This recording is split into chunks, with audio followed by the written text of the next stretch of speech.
Hello everyone, welcome to my channel. तो आज की वीडियो में हम कुछ स्पेशलाइज्ड ऑर्गेनाइजेशंस के बारे में बात करने वाले हैं। तो चलिए स्टार्ट करते हैं। सबसे पहले हम बात करेंगे, ये इम्पॉर्टेंट ऑर्गेनाइजेशन है, ये आपको याद रखनी है अच्छे से। इनके बारे में आपको ज़रूर पता होना चाहिए। अगर आप एक पॉलिटिकल साइंस के स्टूडेंट है, नेट के लिए प्रेप कर रहे हैं, ठीक है, या यूपीएससी के लिए भी अगर आप तैयारी कर रहे हैं, तो आप सबको ज़रूर पता होना चाहिए। आईएलओ के बारे में जानेंगे। सबसे पहले आईएलओ यानी कि इंटरनेशनल लेबर ऑर्गेनाइजेशन। देखिए, आईएलओ 1919 में इस्टेब्लिश हुई थी और इसका गोल है वर्कर्स के राइट्स को प्रोटेक्ट करना। ये world wide labour standards set करता है, जैसे कि minimum wage, safe working conditions और वर्कर्स के लिए हेल्थ बेनिफिट्स। आईएलओ के प्रोग्राम्स से वर्कर्स की सेफ्टी और वेलफेयर इंप्रूव होती है और चाइल्ड लेबर और फोर्स्ड लेबर को रोकने की कोशिश की जाती है। FAO, food and agriculture organisation. FAO का मेन एम है ग्लोबल फूड सिक्योरिटी को इम्प्रूव करना। ये organisation world wide food production और एग्रीकल्चरल प्रैक्टिसेस को इन्हांस करने पर फोकस करता है। एफएओ फैमिन यानी भूखमरी, मैल न्यूट्रिशन यानी कि पूर्ण पोषण और इन्वायरमेंटल सस्टेनेबिलिटी यानी कि पर्यावरण की सुरक्षा के इश्यूज पर काम करता है। UNESCO, united nation educational, scientific and cultural organisation. UNESCO का काम है दुनिया भर में एजुकेशन, साइंस और कल्चर के स्टैंडर्ड्स को इम्प्रूव करना। ये कल्चरल हेरिटेज साइट्स को प्रोटेक्ट करने का काम करता है और ग्लोबल एजुकेशनल प्रोग्राम्स और इनिशिएटिव्स को सपोर्ट करता है। ये वर्ल्ड वाइड कल्चरल अंडरस्टैंडिंग और पीस को प्रमोट करता है। अब बात करेंगे हम वर्ल्ड हेल्थ ऑर्गेनाइजेशन के बारे में, जो कि है हमारी WHO। WHO का गोल है पब्लिक हेल्थ को ग्लोबली इम्प्रूव करना। ये डिजीज़ जैसे कि HIV, एड्स, ट्यूबरक्लोसिस और मलेरिया को कंट्रोल करने के लिए ग्लोबल प्रोग्राम्स चलाता है। WHO इमरजेंसी हेल्थ क्राइसिस में भी काफ़ी मदद करता है, जैसे कि नेचुरल डिज़ास्टर या पैंडमिक जैसे कोविड-19। ये भी हेल्थ एजुकेशन अवेयरनेस प्रोग्राम चलाता है। इंटरनेशनल मॉनेटरी फंड की बात कर लेते हैं। आईएमएफ का मेन ऑब्जेक्टिव होता है ग्लोबल फाइनेंशियल स्टेबिलिटी को मेंटेन करना। ये कंट्रीज़ को फाइनेंशियल असिस्टेंस प्रोवाइड करता है जब उन्हें इकोनॉमिक क्राइसिस या रिसेशन फेस करनी पड़ती है। तो आईएमएफ कंट्रीज़ को मैक्रो इकोनॉमिक पॉलिसी जैसे कि इन्फ्लेशन कंट्रोल और एक्सचेंज रेट मैनेजमेंट के बारे में एडवाइस देता है। ये ग्लोबल इकोनॉमिक स्टेबिलिटी के लिए गाइडलाइंस और रिकमेंडेशंस भी देता है। नाउ अब हम बात करेंगे वर्ल्ड बैंक के बारे में। वर्ल्ड बैंक का काम है डेवलपिंग कंट्रीज़ को लॉन्ग टर्म डेवलपमेंट प्रोजेक्ट्स में फाइनेंशियल सपोर्ट देना। ये लोन्स और ग्रांट्स प्रोवाइड करता है जिससे कंट्रीज़ इंफ्रास्ट्रक्चर डेवलपमेंट जैसे कि roads, schools, hospitals, poverty reduction और सस्टेनेबल डेवलपमेंट गोल्स अचीव कर सके। वर्ल्ड बैंक ग्लोबल पॉवर्टी को रिड्यूस करने के लिए फोकस्ड है। IBRD, international bank for reconstruction and development. IBRD world bank का एक आर्म है, यानी कि जो प्राइमरीली मिडिल इनकम और creditworthy low income countries को फाइनेंशियल सपोर्ट देता है।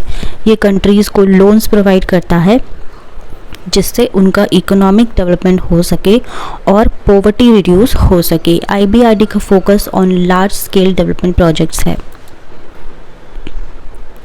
इंटरनेशनल डेवलपमेंट एसोसिएशन यानी कि IDA भी वर्ल्ड बैंक का पार्ट है, लेकिन ये मेनली पुअरेस्ट कंट्रीज़ को सॉफ्ट लोन्स और ग्रांट्स प्रोवाइड करता है। ठीक है, IDA का एम क्या है? इसका एम है फाइनेंशियल सपोर्ट देना ताकि जो गरीब कंट्रीज़ होती है अपने इंफ्रास्ट्रक्चर और डेवलपमेंट प्रोजेक्ट्स ये कंप्लीट कर सके बिना डेप्थ क्राइसिस फेस किए। तो IDA का लोन रीपेमेंट टर्म्स काफ़ी फ्लेक्सिबल होते हैं। Now let's talk about the International Finance Corporation। IFC का मेन काम है प्राइवेट सेक्टर को प्रमोट करना, स्पेशली डेवलपिंग कंट्रीज़ में। ये प्राइवेट सेक्टर इन्वेस्टमेंट्स को एनकरेज करता है और प्रोजेक्ट्स में इक्विटी कैपिटल इन्वेस्ट करता है। IFC का focus infrastructure development, business growth और सस्टेनेबल इकोनॉमिक ग्रोथ पर होता है।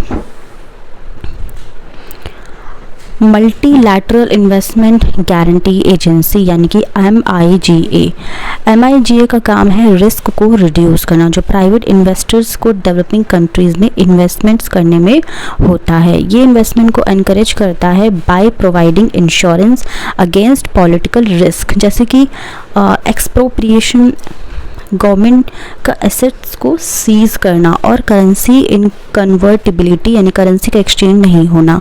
MIGA का एम है ग्लोबल इकोनॉमिक ग्रोथ और पॉवर्टी रिडक्शन। अब बात कर लेते हैं international centre for settlement of investment disputes की। ICSID का रोल है इंटरनेशनल इन्वेस्टमेंट डिस्प्यूट्स को रिजॉल्व करना। जब फॉरेन इन्वेस्टर्स और होस्ट कंट्रीज़ के बीच कोई लीगल इशू अराइज होता है, ICSID उनको रिजॉल्व करता है। ये एक न्यूट्रल बॉडी है जो फेयर और transparent dispute resolution process provide करता है। ICAO यानी कि international civil aviation organisation, ICAO का मेन काम है एयर ट्रांसपोर्ट के ग्लोबल स्टैंडर्ड्स और रेगुलेशंस सेट करना। यह सिविल एविएशन की सेफ्टी और सिक्योरिटी को इंश्योर करता है। ICAO हर कंट्री के लिए गाइडलाइंस बनाता है ताकि इंटरनेशनल एयर ट्रैवल सेफ हो और एयरपोर्ट के इंफ्रास्ट्रक्चर और एयर ट्रैफिक मैनेजमेंट को स्ट्रीमलाइन किया जा सके।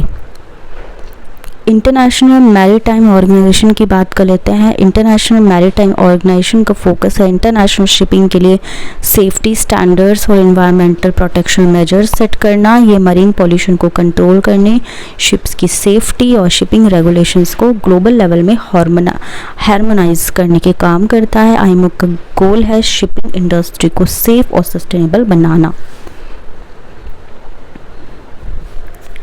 अब है ITU। अब ये क्या है? International telecommunication union. ITU का काम है world wide telecommunication standard set करना। ये वायरलेस कम्युनिकेशन सैटेलाइट सिस्टम और इंटरनेट प्रोटोकॉल्स के लिए इंटरनेशनल गाइडलाइंस प्रोवाइड करता है। ITU का एम है डिजिटल डिवाइड को रिड्यूस करना और ग्लोबल कम्युनिकेशन को इम्प्रूव करना।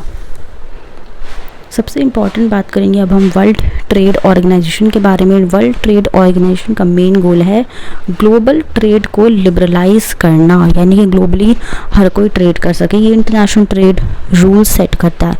जितने भी रूल्स जो भी रहेंगे, इंटरनेशनल ट्रेड किस तरीके से लोग व्यापार करेंगे, सारे रूल्स सेट करता है और ट्रेड डिस्प्यूट्स को सॉल्व करने में मदद करता है।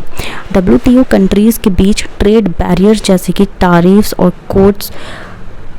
कोटास को रिड्यूस करने का काम करता है ताकि फ्री ट्रेड हो सके और इकोनॉमिक ग्रोथ एक्सेलरेट हो। इन शॉर्ट अगर हम बात करें, ये सारे ऑर्गेनाइजेशंस ग्लोबल डेवलपमेंट, पीस और स्टेबिलिटी को प्रमोट करते हैं और हर एक का अपना स्पेसिफिक फोकस एरिया है।